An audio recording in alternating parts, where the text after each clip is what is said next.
ఆయన ఇచ్చిన పథకాలు ఎట్లా అనిపిస్తున్నాయి మీకు రేవంత్? బాగాలేవు. ఏం బాగలేవు. ఎందుకట్లా? ఎందుకంటే అన్ని పనులు ఏం మంచిగా చేస్తారు.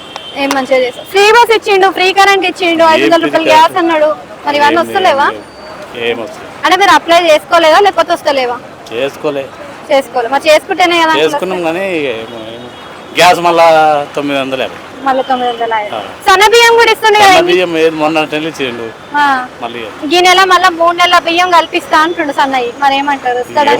వచ్చిందా? కేసీఆర్ కి రేవంత్ రెడ్డికి తేడా అంటే ఏం చెప్తారు?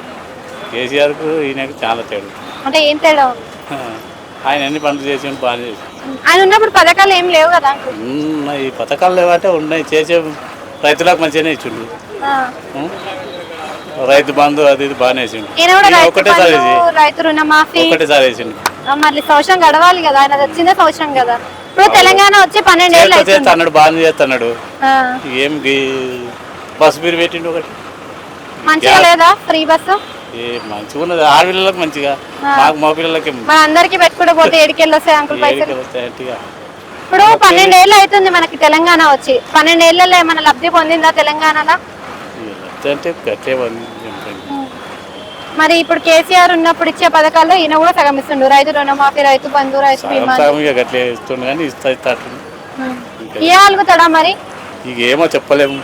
ఇందిరమ్మ ఇండ్లు కూడా ఇస్తామని అంటే ఇస్తున్నాడు 5 లక్షలు. మరి ఇస్తుండు కదా. ఇస్తున్నాడంట కొంతమందికి. ఈ ఊరుకు 5 ఇండ్లు. మరి హైడ్రా గురించి ఏం చెప్తారు? ఇల్లు కూల్చేయడం చెరువులల్లో. చెరువులలో ఏమో తెలియదు.